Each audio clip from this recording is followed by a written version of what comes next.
Olá amigos, eu sou o André aqui do canal de Portas Abertas. Hoje nós vamos iniciar mais um vídeo para que nós possamos trazer à luz a realidade contida nas Sagradas Escrituras. Para tanto, eu peço que, se você tiver à mão a sua Bíblia Sagrada ou no seu telefone também aí o aplicativo da Bíblia, abra no Evangelho de Mateus capítulo 16, versículos 17 e 18. Nós vamos iniciar a nossa leitura dizendo assim: Disse-lhe Jesus: Bem-aventurado és tu, Simão Barjonas, porque não foi carne e sangue que tu revelou, mas meu Pai que está nos céus. Mas eu também te digo que tu és Pedro, e sobre esta pedra edificarei a minha igreja, e as portas do inferno não prevalecerão contra ela. Queridos, quando Jesus Cristo, ou em hebraico, Yahushua HaMashiach, faz esta afirmação a qual denominação ele está fazendo referência? Será que ele está falando para a Igreja Católica Apostólica Romana, para a Igreja Assembleia de Deus, para a Congregacional, para a Igreja Batista, Presbiteriana, Wesleyana, Deus e Amor? Qual denominação ele está fazendo referência? É dessa forma que muitas pessoas entendem, e durante muito tempo, muitos chegaram a acreditar que a denominação a qual faziam parte é que foi escolhida para conduzir as pessoas à salvação. E fora delas, não haveria como se chegar ao Criador.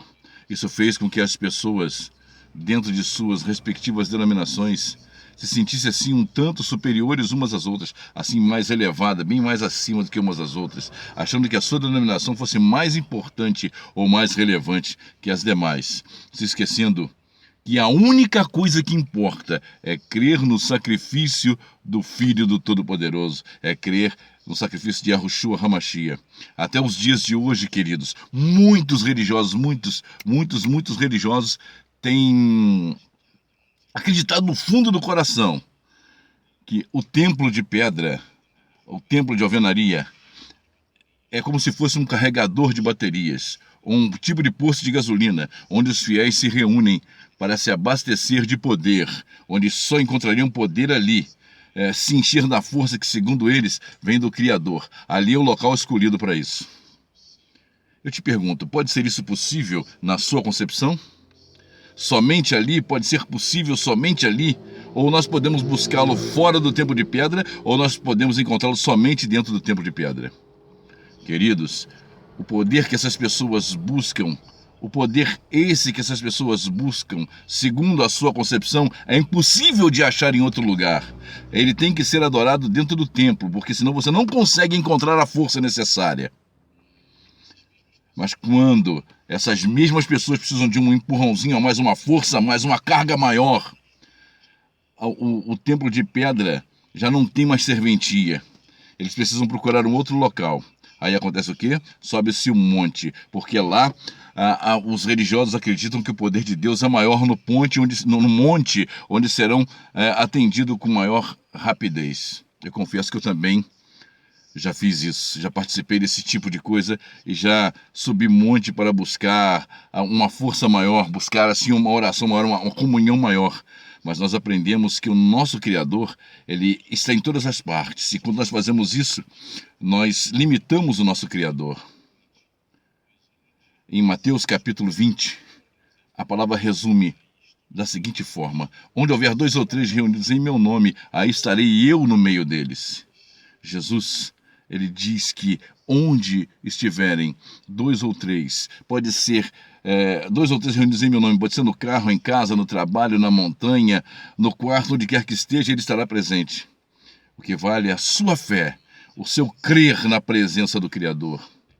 Ele nos ensina que nós, eu e você, somos o verdadeiro templo do Espírito Santo e não uma denominação. Independente da localização, nós somos o templo do Espírito Santo. Ele afirma: vós sois o templo do Espírito Santo. Quando ele fala sobre o seu reino, e muitas vezes ele fez isso, ele afirma: o meu reino não é desse mundo.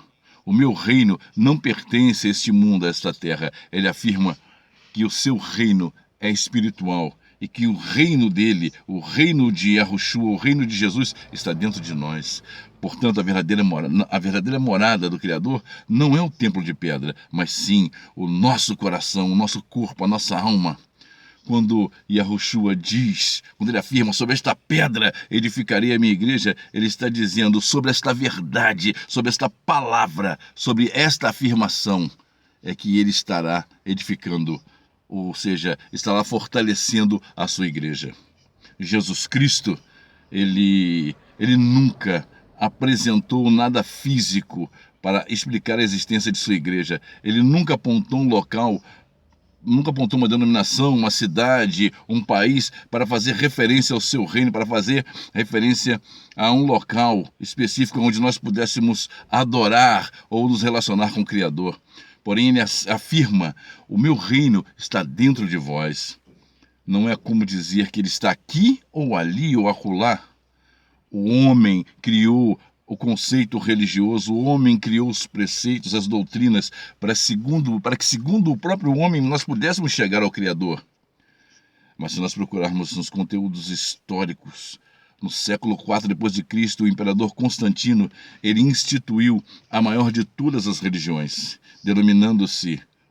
denominando-a de cristianismo, com o único intuito, dominar a grande massa usando a religião como ferramenta de manobra. E até hoje isso funciona muito bem, foi eficiente. Jesus, ao contrário de que muitos pensam, ele não fundou o cristianismo, e nem seus apóstolos. E você pode procurar nas Escrituras que não há nenhuma afirmação de que ele tenha fundado o cristianismo. As denominações hoje tornaram-se uma grande massa de manobra para o sistema religioso, que passou a predominar por toda parte. E nós fomos induzidos a escolher um lado para defender, assim como é feito com os torcedores de um clube de futebol. Cada um defende a sua bandeira, cada um defende o seu time, cada um defende com garra o seu time de futebol. Assim acontece também com as denominações religiosas. Cada um defende a sua, achando que a sua é melhor que a outra. E Yahushua, ele não veio implementar nenhum tipo de sistema religioso ou político.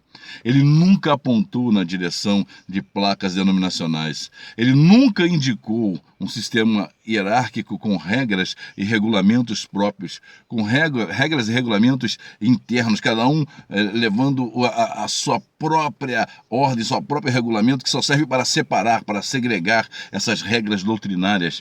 Sempre estão em divergência uma com as outras. As denominações estão sempre de picuinha umas com as outras. Não há uma união entre as denominações. Uma se acha mais santa, o evangelho que é pregado aqui é melhor, aqui é mais poderoso, o culto aqui é mais forte. Nós podemos afirmar com certeza que essas instituições, pode ter certeza, não é e nunca foi a Igreja de Jesus Cristo. Queridos, mesmo sendo os homens capazes de tal atitude, Jesus nunca apontou para essa ou para aquela denominação. Essas denominações não são capazes de apontar para o verdadeiro caminho, não são capazes de te mostrar o verdadeiro caminho. Existem muitas pessoas que estão dentro dessas denominações, mas são servos e servas legítimos. Eles têm dentro de si o reino de Deus. Verdadeiramente eles servem ao Criador, mas continuam ainda, por enquanto, presos nas amarras da religião. O reino de Deus está dentro dessas pessoas, servos e servas de verdade. São obedientes e seguem o verdadeiro evangelho, mas ainda estão amarrados na religião. As igrejas dos nossos dias como se costuma dizer, pequenas empresas de grandes negócios. O maior produto de uma rentabilidade dessas igrejas é o próprio evangelho, que tem sido escandalosamente prostituído e adulterado pelos escribas e fariseus modernos, que têm salários pomposos, que ganham verdadeiras fortunas, que, pasmem vocês, existem salários em denominações que podem ultrapassar os 30 mil reais. Dízimos e ofertas tornaram-se a mola mestra da igreja moderna, a moeda de barganha da fé. Ou seja, a filosofia é: quanto mais você der, mais você vai ganhar de Deus. Dízimo e oferta tornaram-se a meta principal da igreja. Em muitos casos, o montante arrecadado pelas denominações, antes de serem investidos nas melhorias, eles são aplicados em fundos de investimentos bancários para que possam serem aumentado o seu capital e posteriormente utilizado não para melhorar, mas para abrir outros templos para que se possa faturar mais dinheiro. Essa é a visão desses homens, abrindo outras denominações que supostamente seria para ganhar almas, mas na verdade são filiais do lucro. Mas nós não vemos nenhum tipo de ajuda, como as Escrituras dizem, ajudai os órfãos, as viúvas, necessitados, estrangeiros, segundo as próprias Sagradas Escrituras assim nos orientam. Esse dinheiro é gasto completamente de forma escusa, é gasto em proveito próprio, e ensinam as pessoas a acreditar que essas denominações são as únicas representantes autorizadas de Deus a arrecadar os dízimos e as ofertas como se fosse um mandamento do Altíssimo. E as pessoas creem, as pessoas acreditam.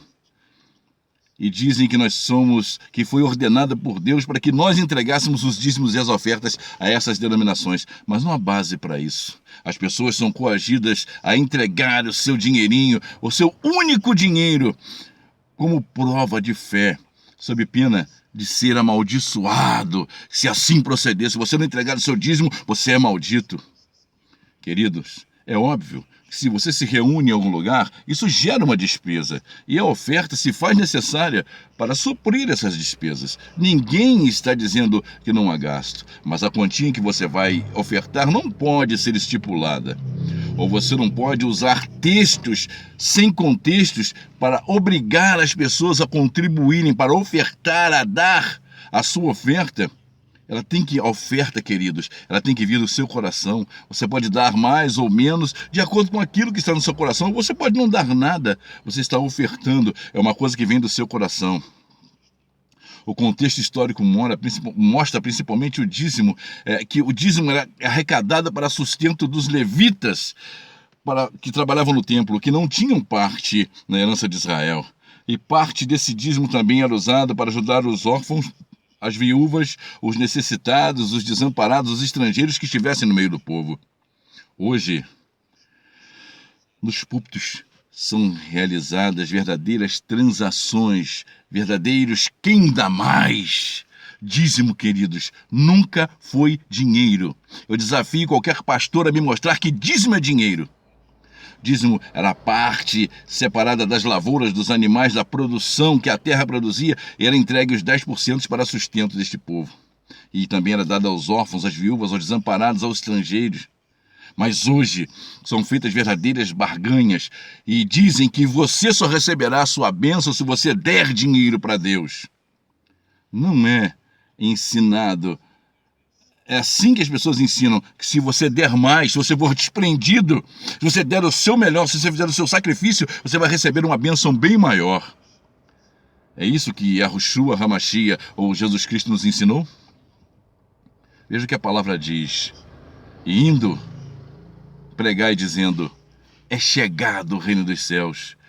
Curai os enfermos, limpai os leprosos, expulsai os demônios. De graça recebestes, de graça dai. Eu vou repetir, de graça recebestes e de graça dai. Mais uma vez, de graça recebestes, de graça dai. Queridos, você não tem que pagar nada, tem que pagar coisa nenhuma. O preço já foi pago no madeiro. Cabe a nós obedecermos o que as Escrituras dizem e não o que o homem diz, para que não sejamos enganados. Muitos irmãos foram doutrinados com o seguinte dizer: a minha obrigação, se farão bom uso ou não do dinheiro que eu estou dando, isso é ele com Deus, a minha obrigação é dar. Queridos, isso não tem base bíblica, você não tem obrigação de dar coisa nenhuma. Isso foi uma mentira inventada para que você se sinta culpado, para que você dê o seu dinheiro para sustentar esses lobos gulosos. Você aprende que se você não oferecer algo para Deus, você não receberá nada. Você tem que dar uma coisa para receber, tem que dar alguma coisa para receber, uma barganha com Deus. Se você não der o seu melhor, você não vai receber nada de Deus. Isso é uma grande mentira, isso vem direto das profundezas do inferno. Efésios capítulo 2, versículos 8 e 9 diz, pela graça sois salvos. Isso vem pela fé, isso não vem de vós, é dom de Deus. Isso é para que ninguém se glorie. Ide aprender o que significa. Ide aprender o que significa. Hoje nós temos templos com lanchonetes, com lojas e muitos outros serviços oferecidos, entre aspas, para os membros, mas a verdadeira intenção é o lucro. Portanto, meu querido e minha querida, se lermos as Sagradas Escrituras, nós veremos que o nosso Salvador nunca nos orientou a termos esse tipo de comportamento. Amados, busquemos o verdadeiro Criador, busquemos o verdadeiro Evangelho, não esse lixo que nos tem sido apresentado. Lixo gospel, não se escandalize, mas é isso que estão apresentando a você em muitas denominações. E eu sinto muito em te dizer, mas não passa de lixo, lixo que estão dando para você. Lixo gospel que estão te enfiando a garganta abaixo. Ore ao Criador dos céus e da terra, ao Criador das fontes, das águas, do céu e da terra, e pergunte a Ele se o que está acontecendo na sua denominação realmente vem dEle. Faça essa pergunta a Ele na sua oração. Pergunte a Ele. Queridos, não se deixe influenciar pelas religiões, ou pelas denominações, pelos seus dogmas, pelas suas doutrinas. Mas peça que Ele abra os seus olhos e mostre verdadeiramente qual é a vontade dEle para com a sua vida. Não aceite o caminho apresentado pelo homem, mas procure encontrar o caminho que conduz à salvação, caminho que diz de verdade: arrependei-vos, porque vos é chegado o reino dos céus. Não aquele dê para que você possa receber, não, arrependei-vos. E você é o templo, não o templo de pedra. A palavra diz assim: não sabeis vós que vós sois o templo do Espírito Santo? Vós sois a parte de Deus. Queridos, vocês não são de vós mesmos, eu não sou de mim mesmo, nós somos do Criador, foi pago um preço para nós. Glorifiquemos ao Criador pelo nosso corpo, porque nós fomos comprados. Nós fomos comprados, você foi comprado por um alto preço, pelo sangue derramado na cruz. Não permita que ninguém te engane. A palavra diz em Mateus 24, diz o seguinte: vede que ninguém vos engane, porque muitos virão em meu nome. E tem aparecido muitos, e a palavra é clara, a palavra do Senhor é claríssima: de graça recebestes, de graça dai. Sempre que te for apresentada alguma coisa, procure ler nas Escrituras, ver se verdadeiramente é aquilo ali, ver se verdadeiramente é verdade. Se não estiver nas Escrituras, descarte, é lixo, lixo gospel apresentado nos púlpitos por esses lobos devoradores. Divulgue esse vídeo. Mostre às pessoas e ensine as pessoas a separarem o que é santo do profano. Queridos, eu sou o André. Esse foi mais um vídeo do canal de Portas Abertas. Não se esqueça de deixar o seu like, ative o sininho, inscreva-se no canal, deixe também os seus comentários e nos ajude a espalhar a verdade, nos ajude a espalhar verdadeiramente aquilo que vem dos céus, aquilo que faz parte da verdadeira palavra. Não se permita enganar por esses lobos gulosos. Até o próximo vídeo.